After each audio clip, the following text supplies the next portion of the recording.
Assalamualaikum warahmatullahi wabarakatuh. Jumpa kembali dengan kami ya, MW Channel.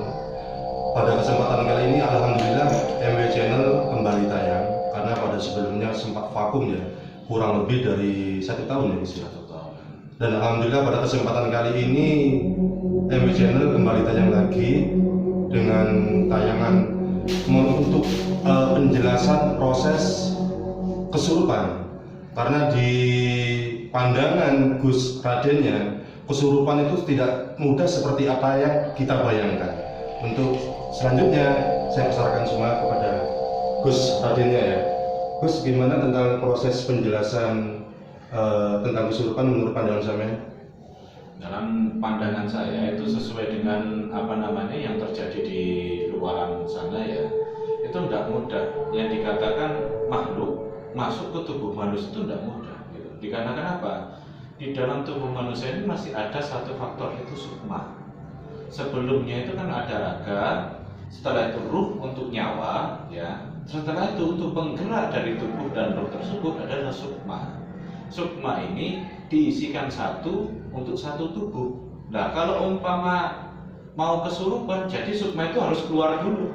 Nah, baru dia nanti gimana caranya si jin atau makhluk gaib tersebut bisa merasuki sesuai dengan tubuhnya. Gitu. Jadi kalau seumpamanya kategori sukma itu masih menempel pada diri kita, itu nggak bisa masuk. Nggak bisa, masih dipaksakan kayak apa nggak bisa. Karena ini, mohon maaf ya, itu kono menurut orang-orang itu ya. Jadi menurut tiba-tiba langsung ada yang kesurupan, sampai ada yang kesurupan massal. Menurut pandangan sampean bagaimana? Nah, itu kalau menurut saya dari setiap kejadian yang saya pelajari itu adalah suatu sifat kemanusiawian yang dikatakan sifat lata. Sifat lata ini ada di setiap manusia. Contoh, orang yang mengantuk aja atau menguap ya gitu ya, itu menyambung. Apalagi kalau pemikiran kita ini tidak selalu fokus, itu nanti sebelahnya terjadi suatu hal yang dinamakan teriak-teriak. Sebelah pun ingin teriak sedikit aja, ingin teriak gitu kan. Nah, kalau itu didilos oleh pikiran, dia ikut teriak juga, dikira kesurupan. Sama halnya seperti ini, kamu memutar suatu video yang tertawa lah ibaratnya ya, tertawa aja, nggak lama orang lain pun ikut tertawa, meskipun nggak ada faktor apapun, dia ingin ketawa. Hampir mirip seperti itu kesurupan massal. Jadi yang kesurupan satu, yang lainnya bersifat lata, gitu. Bukan kesurupan juga. Berarti istilahnya hanya sifat lata mereka itu. Iya, jadi yang kesurupan itu satu, yang lain itu cuma ikut aja gitu.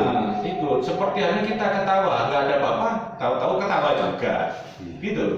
Kalau nggak gitu, terkadang ada orang yang melihat anggapannya ekspresi wajah itu terkadang nggak dipikir. Kalau ada orang ketawa senyum-senyum, kita tanpa disadari pun ketawa pun senyum-senyum. Itu lata, tanpa disadari. Itu dinamakan dari luar pikiran normal manusia.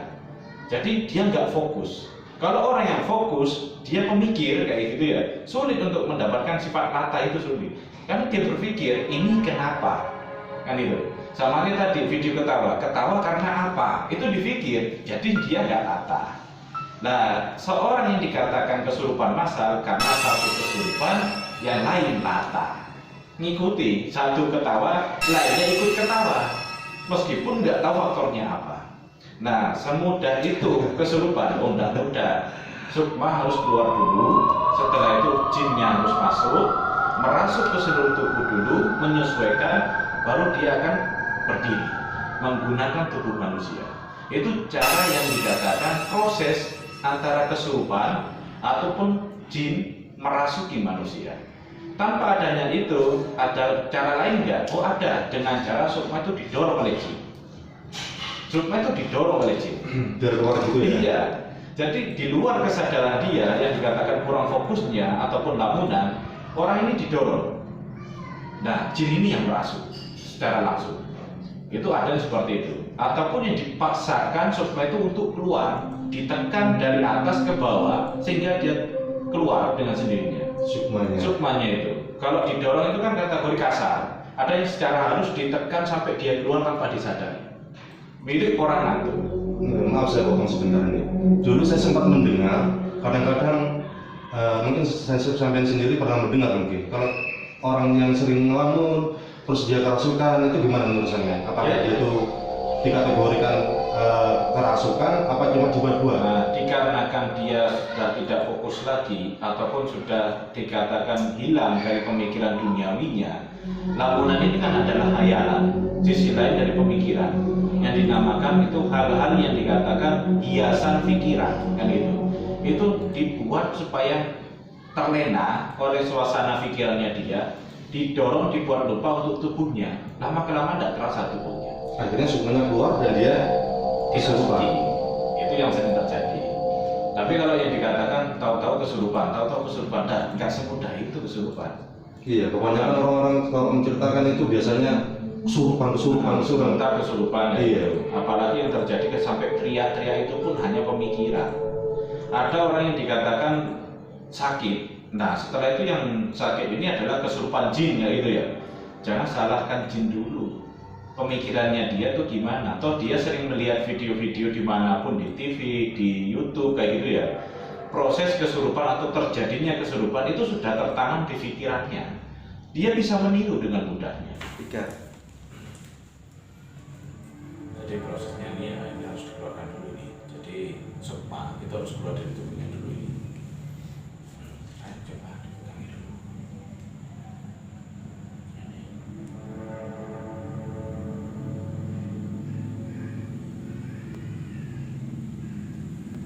Kali ini sukma sudah keluar dari itu. Jadi dia keluar. Setelah itu apa yang dimasukkan? Ataukah memasukkan jin atau memasukkan putri ataupun yang dikatakan bodoh, itu terserah dia yang masukkan dari sisi lain. Jadi sukma keluar, dia beralih dulu.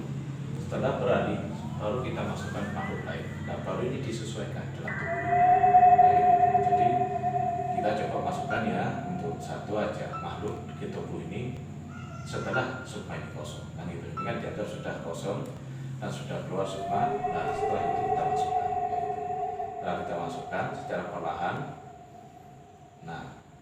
Nah setidaknya itu nanti akan sedikit ada perubahan dari sekian gerakan dan sifat. Jadi nggak semudah yang dikatakan orang itu memasukkan sukma orang lain tanpa mengeluarkan sukma dulu. Itu jenis kesurupan yang seperti ini yang dikatakan asli kesurupan. Tapi kalau cuma ibaratnya kayak lata tadi yang saya jelaskan nggak bisa. Karena sifat asli dari makhluk itu tidak teriak-teriak, tapi pendiam seperti ini. Gitu. Jadi dia nggak akan banyak gerak, nggak akan banyak teriak-teriak, karena makhluk tersebut itu gerakannya dibatasi. Beda dengan manusia yang bebas. Ya begini nih gerakannya, halus sesuai dengan kategori yang dikatakan jenisnya mereka, yaitu lembut, yaitu astral, kan gitu. Bukan pas yang dikatakan nyata bertingkah kayak anak kecil yang bebas, itu tidak bisa. Ya dia akan bergerak menyesuaikan tubuh, tapi di alam dia sama sini itu beda. Jadi nggak akan mudah kesurupan itu teriak-teriak, nggak akan mudah. Kalau moro-moro kesurupan terus teriak, mustahil. Bagi saya itu bukan. Dia hanya meniru yang ada, yang pernah masuk di pikirannya. Oh macan tuh kayak gini, oh kesurupan tuh kayak gini. Ditiru oleh pikirannya. Jadi setelah dia merasa kayak dirinya kesurupan, dia niru mereka. Padahal sifat asli Kunti, mana ada Kunti lari-lari? Nggak ada. Jadi ini kan pusat sendiri ya. Jadi badannya ini sudah betul-betul dikuasai, seumpamanya dia itu dimasukin oleh Kunti. Jadi sifatnya total mutlak berubah menjadi Kunti. Tapi tidak harus yang dikatakan teriak kayak apa gitu, enggak. Kecuali yang dikatakan emosional. Di waktu makhluk itu masuk emosional, itu hanya mengeluarkan suara biasa tanpa harus menggerakkan tubuh, hanya berteriak biasa. Badannya dikuasai oleh si Kunti tersebut ya. Itu menyesuaikan, nggak harus gerakan, kadang ya harus suara, nggak selalu pas sempurna, nggak bisa. Terkecuali kalau memang makhluk ini ya itu udah maksimal ilmunya, dia menguasai penuh, nggak akan tahu kalau dia kesurupan. Itu herannya. Ini dia atau bukan, nggak akan tahu, karena sudah dikuasai penuh tubuhnya. Sehingga kita tidak bisa membedakan kecuali di terawang atau mempelajari itu bukan sifatnya. biasanya nggak kayak gini kamu. Nah itu kesurupan asli, meniru sifat manusia karena menguasai tubuhnya. Bukan pas berteriak kayak ibaratnya di TV-TV, di video-video lain itu tuh saling marah, saling apa kayak gitu, itu mengancam, itu tidak ada. Yang asli itu tidak ada. Semua itu hanya editor biasa. Jadi kategorinya editor seperti itu hanya ada di pikiran-pikiran manusia yang dibuat-buat sendiri, yang diolah-olah sendiri. Tapi kalau kesurupan asli bagaimana? Ya seperti itu yang saya ceritakan tadi. Gerakannya lembut, tidak banyak gerak, tidak banyak suara, sehingga kita pun tidak bisa membedakan kalau ini kesurupan atau tidak. Itu barulah kesurupan. Tapi kalau yang teriak-teriak sampai marah-marah seperti macan kayak gitu, itu bukan. Itu sifat mata dia meniru orang lain. Itu yang benar. Karena dia tidak pernah tahu makhluk jin itu seperti apa, tidak tahu. Dia tidak pernah melihat secara nyata makhluk astral itu seperti apa, tidak tahu. Jadi tidak bisa ditiru. Kalau udah masuk asli, sulit. Contoh, genderuwo yang meniru seorang laki-laki atau suami yang pergi kerja. Tanyakan ke seluruh orang yang berpengalaman seperti itu. Kebanyakan genderuwo tersebut itu hampir 100% meniru suaminya. Cuma bedanya diam-diam. Kalau suaminya rajin berbicara, bertingkah itu kesehariannya, itu dia akan berubah diam. Tapi persis suaminya. Itu kesurupan. Bisa jadi menyerupai, bisa jadi menyerupai. Nah, kayak gitu. Jadi secara akal logika, kalau dimasukkan ke akal manusia, kembar pun tidak akan sama sifatnya ataupun sikapnya. Kembar ini ada yang diam, satunya pasti nakal. Kembar itu, apalagi kesurupan, logikanya. Jadi orang bisa dibedakan hanya dari satu, sikap dan sifat. Makhluk pun sama, dia atau bukannya itu dari sifat dan sikap. Nah di sini ngerti kan ya, bahwa tidak setiap manusia ini bisa kesurupan. Dan tidak setiap jin merasuki manusia, karena ada batasan-batasan tertentu di tubuh manusia. Contoh, kalau memang dia sering kesurupan, berarti dia selalu keluar sukma. Jadi pertama sakti bisa toh. Jadi orang dukun pun bisa dia, karena dia sudah bisa mempelajari alam gaib. Dia pastinya sudah punya kemampuan melebihi indigo, kan itu. Toh dia tidak bisa apa-apa. Nah, dari mana dia bisa kesurupan? Ini logika yang kedua. Dia tidak punya apa-apa, dia bisa kesurupan. Lu dari mana? Sedangkan ilmu ini harus dipelajari dulu, mengeluarkan sukma, memasukkan gaib. Setelah itu menyesuaikan, baru dia bertingkah sesuai dengan gaib tersebut. Kecuali jin yang sudah maksimal bisa menguasai tubuh manusia, dia akan bergerak sesuai dengan manusia. Mediator pendiam jadi banyak guna. Karena tubuhnya dikuasai sama si. Jadi mempelajari hal ini tidak semudah dengan apa yang ditonton selama ini, tidak semudah itu. Tahu-tahu kesurupan dia melawan, dia berjuga ini sampai melotot matanya, berteriak-teriak, tidak seperti itu. Itu jauh beda sama kenyataannya. Kenyataannya seperti yang kita tunjukkan ini. Inilah kenyataan. Cuma kalau bagi yang dikatakan ingin mengetahui seperti itu harus bisa menerawang. Harus bisa mempelajari, berteman dengan hal-hal gaib, baru dia bisa mempelajari hal-hal seperti ini. Kalau cuma sebatas tahu meniru dan lata, itu bagi saya hanya sifat kanak-kanak. Siapa yang tidak bisa seperti itu? Anak kecil pun bisa. Jadi bagi para pengilmu ataupun bagi yang menonton video ini, itu seperti inilah cara makhluk astral merasuki tubuh manusia. Dan setiap apa yang terjadi di luar sana, jika tidak melalui proses seperti ini, janganlah kamu percaya. Dan lagi ada yang lebih sering itu didorong sukmanya, itu roboh dulu. Kenapa? Tanpa sukma, orang itu seperti hanya koma. Ini koma, sukma itu keluar, itu koma. Sukma masuk, pak itu jin, pak itu kunti, dia pasti bisa bergerak. Loh, dari mana dia kesurupan kok sukmanya itu terus bergerak? Loh, kok tahu-tahu dia berubah sifat, dia berubah jadi anak kecil, dia menirukan suara anak kecil. Loh, dari mana? Toh anak perempuan pun siapapun bisa itu menirukan hal-hal gitu. Kebanyakan yang kesurupan tak kebanyakan wanita. teriak-teriak, meniru anak kecil suaranya, menangis kayak Kunti, paling bisanya. Karena sifat wanita sifatnya paling latah dibanding laki-laki. Kalau laki-laki latahnya paling enggak karena emosi, dia berubah sifat. Ya gitu. Jadi kalau umpama ada kesurupan di luaran tidak perlu diproses seperti ini, itu bukan kesurupan bagi saya. Mereka hanyalah orang yang berpikiran saya kesurupan, berpikiran seperti itu, saya kesurupan. Karena dia menahan rasa malu dan ingin menunjukkan jati dirinya, dia akan bertahan dengan sifat seperti itu. Dan meskipun dibawa ke dukun manapun, dia akan mengaku jin dari ini, mengaku malaikat, mengaku anak kecil, mengaku arwah. Siapa yang nggak bisa? Kita duduk di sini pun padahal semuanya itu adalah rekayasa pikiran dia sendiri. Saya sudah mengobati orang yang kesurupan itu hampir lebih dari massal sampai ke yang pribadi. Yang dikatakan dukun 5 tidak mampu mengobati, saya obati cuma dengan satu kata, Mbak atau ibaratnya Mas ya, sudah hentikan. Pikiran seperti itu membuat malu keluarga. Kamu tidak kesurupan, saya sangat kenal dengan jin, saya tahu dengan jin. Dari baunya pun itu beda, manusia, arwah dan jin. Itu sudah tercium baunya. Kamu kesurupan atau tidaknya, meskipun saya tidak bisa melawan, dari baunya pun bisa beda. Itu bau khas jin itu beda dengan arwah. Arwah dengan manusia berbeda pula. Yang dikatakan arwah gimana Gus? Bau tanah, bau kembang, kayak baru aja dimandikan saat meninggal. Kalau jin bagaimana Gus? Kental dengan hawa energinya, berbau kayak hewani kayak gitu bisa, berbau alam bisa. Tapi kalau manusia Gus hampir mirip dengan bau tanah, darah dan daging. Dari baunya aja aku udah tahu kalau itu jin atau bukan.